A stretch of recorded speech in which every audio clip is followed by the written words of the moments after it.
You ever notice how some people are just who they are, no matter what you say or do?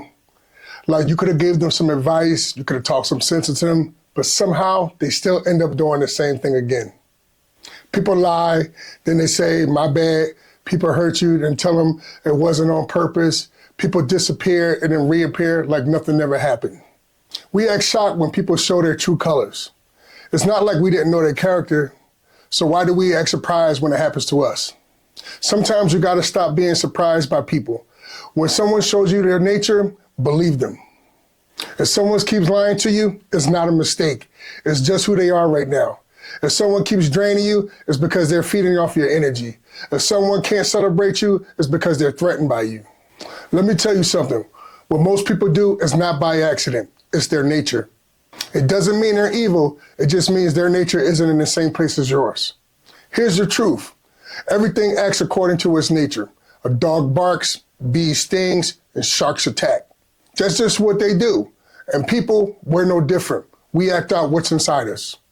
So if your nature is toxic, bitter, and prideful, that's what's going to come out of you. But if your nature has been changed, you're growing, maturing, healing, and striving for better, then your actions start to look different. But the question is, when people see you, what nature do they see? Are you living out your sinful nature or the upgraded version God placed inside you? Stay locked in, because we're about to break this all the way down.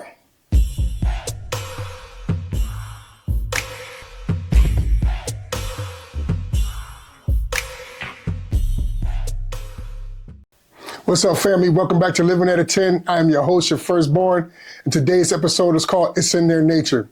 But let me hit you with a story real quick. Once you hear this story, you're never going to look at people the same way again, but in a good way.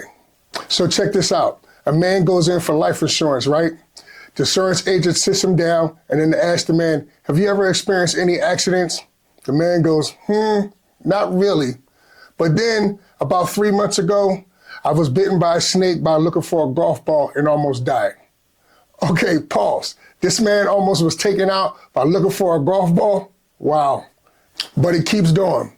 Then I was in Florida and an alligator attacked me and bit off one of my fingers. The agent's eyes got big and said, sir, you don't call those accidents? The man replied, nah, they weren't accidents. The snake and the alligator did it on purpose. They were just acting out according to their nature. Bruh, when I heard that, I said, hold up. That man dropped some wisdom without even knowing it. That line hit me. They were acting according to their nature. But listen, people are going to act according to their nature too. We'd be shocked when someone lies, someone snaps, someone cheats, or someone moves grimy. But most of the time, they're just living out their nature that they operate in.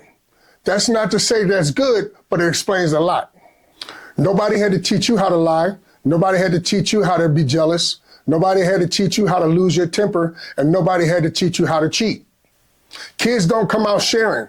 They come out snatching. Mines. Why? Because we're born into a fallen nature. When God created humanity, we were good, like really good. But Romans 5 drops a truth bomb. Adam's disobedience passed down sin and spiritual death to humanity. Meaning, we were born with a default setting that pulls us into doing the wrong things. See, Adam and Eve made a choice that shifted everything. They passed that brokenness down from generation to generation. Even Romans 8 explains that our old nature, the part of us that do dumb, selfish, destructive stuff, came from that fall.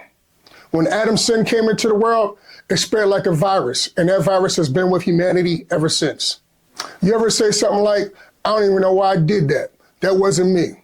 Oh no, it was you. It was just your old nature acting up. Romans 8:5 explain it perfectly. Those who live according to the flesh set their minds on the things of the flesh. Or how about this? You ever say, I don't know why I keep doing this, why I keep going back, why I reacted like that. Romans 7:18-25 explains this battle perfectly. Paul literally says, I want to do what is right, but I can't. And what I want to do good, I don't. Bro, that's all of us. That inner war. That's the battle between the version that God is trying to grow and the version of you, the trauma, anger, and temptation that keeps trying to revive itself. Let's be real. There's always a battle inside of us. The part of you that wants to grow and the part of you that wants to go back to where it's comfortable. You ever been there? Like one part of you wants to be calm, mature, and peaceful, but the other part of you wants to clap back, argue, prove your point? That's the fight between the new me and the old me. Our nature determines our behavior. That's why Jesus told the religious leaders, the ones who acted all holy, you are of your father, the devil, and you want to carry out your father's desires. Not because they looked evil or because they dressed evil, but because they acted like him, their father, the devil. Their actions came out of their sinful nature. Listen, you can put on nice clothes, post motivational quotes and scriptures, show up at church, use filters, smile at the camera, go to therapy, switch friends, move to a new city, delete your ex's phone number. But if your nature don't change, you'll end up repeating the same cycle with a new face, new job, and a new situation. Your heart will always pull you back towards sin. Your nature gets revealed by how you act when pressure hits. When someone disrespects you, when someone betrays you, when something doesn't go your way, when someone gets what you want, or when temptation shows up. That's when the real you comes out. Look, part of living for God is about being aware. Because if you're not aware, that old nature will run your life like it's on autopilot. Anger, lust, old habits, old thinkings, it will control your life. When you follow your old nature, you just got lowball. But when you follow the Spirit, you level up. Let me make it practical. Here's how to know which nature is running your life. If it's in your old nature, you'll see short temper, unforgiveness, selfish choices, lust on autopilot, jealousy, defensive, gossip, pride, revenge, and excuses. If it's walking in God's nature, you'll see patience, peace, humility, self-control, love, forgiveness, discipline, maturity, resistance towards temptation. Galatians 5:22 says, the fruit of the Spirit is love, joy, peace, patience, kindness, forgiveness, faithfulness, gentleness, and self-control. That's the evidence of God's nature in your life. Before Christ, our nature was sinful, selfish, prideful, rebellion. We lie easy, hold grudges, chase what feels good, and thought we were doing just fine. Here's the good news. You don't have to stay the way you were born. Romans 8:9 says, you are not controlled by your sinful nature if the Spirit of God lives in you. Meaning, you can outgrow your old version of you. You can break the cycle. You can walk different. You can respond instead of react. You can walk away from what used to control you. You are no longer bound by your old sinful nature. God gives you a new nature, but you must choose to walk in it. When you surrender to Jesus Christ, you don't just get a new belief, you get a new nature. Galatians 5:25 says, if we live by the Spirit, let us walk in the Spirit. In modern terms, if God lives in you, then act like it. It's that simple. Not weird, not religious, just real talk. Here's how we live out God's nature without being all super spiritual about it. Number one, pause before reacting. The old nature reacts. The new nature responds. And a lot of times you'll realize it's not even worth your energy. Number two, check your environment. Snakes live in a snake environment, and so do alligators. In other words, who are you around? Number three, feed your new nature. If you feed your spiritual self, it will automatically take over every area of your life. Number four, be honest with yourself. Who or what's in the way? Number five, celebrate small wins. Every time you choose peace over anger, you grow. Every time you forgive instead of clapping back, you grow. You're building your new spiritual nature. And every time you choose bitterness, jealousy, or lust, you're rebuilding your old nature. Also, it's not about anyone else. It's about your growth and your walk with God. When the golfer said the snake and the alligator was just acting according to their nature, that stuck with me. So here's the real question. Whose nature are you living out? Who are you let lead? Because if God is your father, then his character should start coming out of you more and more. Let the world look at you and see who your father really is. The Bible says in Ezekiel 36:26, I will give you a new heart. I will put a new spirit in you. I will remove your old heart of stone and give you a heart of flesh. That's a supernatural change. God literally replaces your spiritual core. That's why you start to feel convicted about things that never used to bother you. That's why you can't be comfortable doing the things you used to do. And that's why old friends might say you've changed. And you know what? You have. And you can say proudly, yes, I did, because my nature's changed. And when your nature changed, people notice. You're no longer reacting the way you used to. You're not wasting your energy on people who can't see your growth. You're not letting jealousy or envy live rent-free in your head. That's the journey. That's the goal. And that's how you live at a 10. So if you say you're a Christian, let your nature match your confession, because faith without fruits is just talk. It's time for the church to rise up, not just with word, but with God's nature shining through every area of our lives.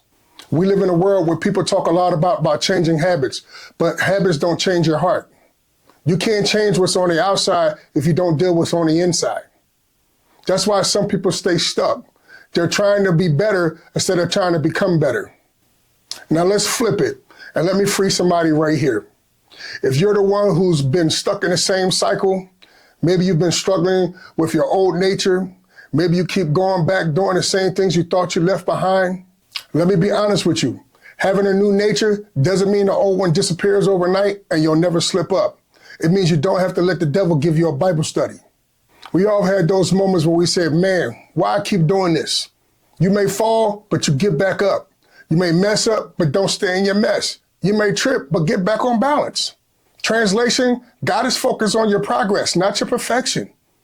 When we start doing the inner work, healing, forgiving, learning, praying, setting boundaries, that's where the nature starts to shift. That's when you start catching yourself before you react, loving people that used to trigger you, and protecting your peace instead of proving your point.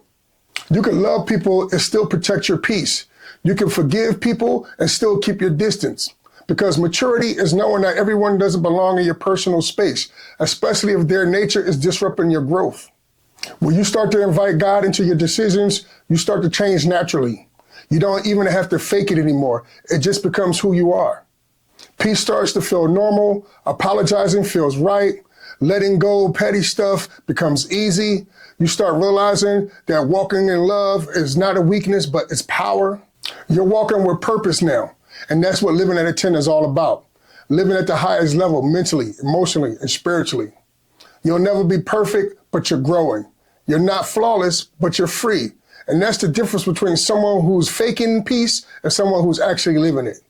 If this hit you today, do me a favor. Drop a comment saying, I'm walking in my new nature. Hit that like button, subscribe, and share this with somebody who's keep wondering why they keep fighting the same battles. Stay blessed, stay growing, keep living at a 10. Until next time, peace.